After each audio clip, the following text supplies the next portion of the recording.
हा नाश्ता बनवण्यासाठी सर्वात आधी एका बाउलमध्ये पोहे घ्यायचे आहेत. तर मी इथे 1 कप हे पोहे घेते आहे. तर पोहे तुम्ही कुठलेही घेऊ शकता, म्हणजे जाड किंवा पातळ कुठलेही इथे पोहे चालतील.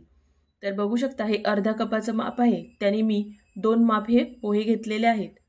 सर्वात आधी आपण याला स्वच्छ धुवून घ्यायचं आहे. तर आता याच्यामध्ये पाणी टाकून घेऊयात.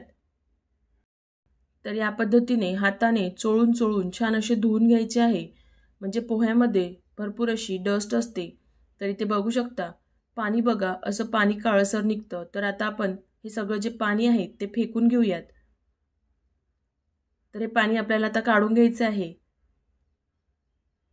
तर पोह्यातलं मी सगळं पाणी काढून घेतलेलं आहे.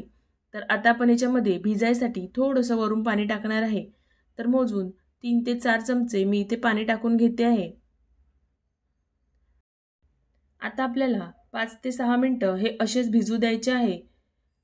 तर या पद्धतीने पोहे चांगले असे आतमध्ये दाबून घेतले आहे. तर आता आपण हे साईडला ठेवून घेऊयात. तोपर्यंत दुसरं काम करून घ्यायचं आहे. त्यासाठी गॅसवर मी इथे एक पॅन ठेवला आहे. याच्यामध्ये अर्धा कप बेसन घ्यायचं आहे आणि बेसन आपल्याला चांगलं असं भाजून घ्यायचं आहे. तर आपण बेसन भाजताना मस्त असा सुगंध येईपर्यंत छान असं भाजून घ्यायचं आहे. तर इथे मी 3 ते 4 मिनिटं छान असं भाजून घेतलेलं आहे. तर बघू शकता कलर बघू शकता या पद्धतीनेच भाजून घ्यायचं आहे आणि सुगंधसुद्धा खूप छान आलेला आहे. दुसरीकडे पोहेसुद्धा आपले भिजून झालेले आहेत. याला आता बघून घेऊयात. तर बघू शकता पोहे आपले चांगले असे भिजलेले आहेत. तर आता गॅसवर एक छोटा तडका पॅन मी इथे ठेवलेला आहे. याच्यामध्ये फक्त 1 चमचा तेल टाकायचं आहे. तेल खूप जास्त टाकायचं नाही. अर्धा चमचा जिरं टाकून घेऊयात. 1 हिरवी मिरची बारीक कट करून घेतलेली आहे.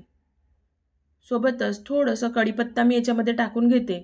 तर कढीपत्तासुद्धा मी कट करून घेतलेला आहे. तर बघू शकता तडका आपला तयार आहे. गॅस इथे बंद करून द्यायचा आहे आणि हा जो तडका आहे आपण पोह्यांवर टाकून घेणार आहे. तर चला मग या पोह्यांवर आपण हा तडका जो आहे तो टाकून घेऊयात. तर चमचाने या पद्धतीने टाकून घ्यायचं आहे. यासोबतच आपण अजून काही याच्यामध्ये जिन्नस टाकून घेणार आहे. तर सोबत 1 चमचा भरून दही घ्यायचं आहे. तर दही थोडं आंबट असेल तरीही चालेल, चव खूप छान लागते. यासाठी मी 1 चमचा भरून दही टाकलेला आहे. सोबतच थोडेसे इथे मी चिली फ्लेक्स टाकून घेते आहे. जर तुम्ही तिखट कमी खात असाल तर तुम्ही तिखट कमी टाकू शकता. चवीपुरतं मीठ टाकून घेऊयात आणि 1 चमचा मी इथे तीळ टाकून घेतलेली आहे. तर इथे खूप जास्त मसालेसुद्धा लागत नाही. अगदी कमी मसाले वापरून सुद्धा मस्त असा चवदार हा नाश्ता बनतो. तर आता हाताने याला चांगलं असं मॅश करून घ्यायचं आहे, म्हणजे पोहे चांगले असे एकजीव होतील. तर याच्यामध्ये फक्त पोह्यांनी बाइंडिंग येत नाही, त्यासाठी मी इथे बेसन घेतलेलं आहे. तर आपण जे भाजून ठेवलेलं बेसन आहे ना ते याच्यामध्ये टाकून घेऊयात. यासोबतच थोडीशी कोथिंबीरसुद्धा याच्यामध्ये टाकून घेऊयात आणि आता आपल्याला हे परत चांगलं असं मिक्स करून घ्यायचं आहे.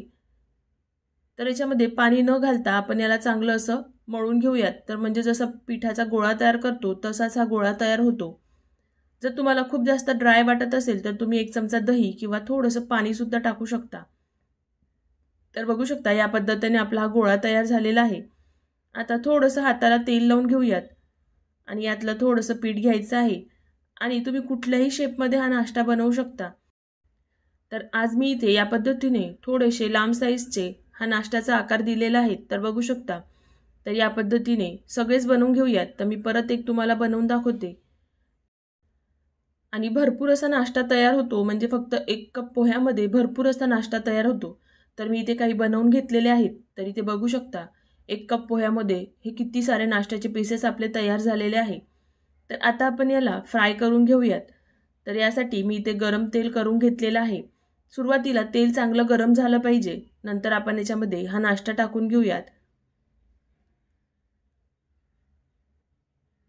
तर या पद्धतीने जितके तेलामध्ये येतात तितके एका वेळेला फ्राय करून घ्यायचे आहेत. तर मस्त कुरकुरीत होईपर्यंत आपण याला फ्राय करून घेऊयात. जर तुम्हाला याला स्टोअर करून ठेवायचं असेल तर तुम्ही इथे हाफ फ्राय करून स्टोअरसुद्धा करू शकता आणि जेव्हा पाहिजे तेव्हा मग याला परत गोल्डन कलर येईपर्यंत फ्राय करून नंतर तुम्ही ते सर्व करू शकता। तर इथे बघू शकता छान असं फ्राय करून घेऊयात। तर हे जसे जसे फ्राय होणार तसे ते आपोआप वरती येणार। तर मी तुम्हाला दाखवते। हे बघा, जसे हे फ्राय होत आहेत तसे तसे हे वरती येत आहेत। तर आता ही जे स्टेज आहे ना ती हाफ फ्राय झालेले आहेत। तर या स्टेजला तुम्ही हे काढून स्टोअरसुद्धा करू शकता। पण आता मी इथे सगळेच फ्राय करून घेणार आहे।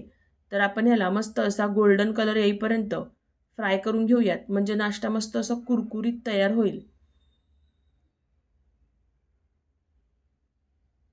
तर खायला सुद्धा खूप छान लागतो। एकदा हा नाश्ता नक्कीच ट्राय करून बघा। तर इथे बघू शकता रंग बघा किती छान आलेला आहे। याच रंगावर आपल्याला हे फ्राय करून घ्यायचे आहे। तर आपण हे आता काढून घेऊयात। रेसिपी तुम्हाला थोडी जरी आवडली तर व्हिडिओला लाईक नक्कीच करा। तर मस्त असे हे कुरकुरीत बनतात। तर आता आपण याला काढून घेऊयात। रेसिपी कशी वाटली मला कमेंट बॉक्समध्ये नक्कीच सांगा। तर एका प्लेटमध्ये काढून घ्यायचे आहेत आणि बाकी जे उरलेले आहेत ना ते सुद्धा आपण याच पद्धतीने फ्राय करून घेणार आहे।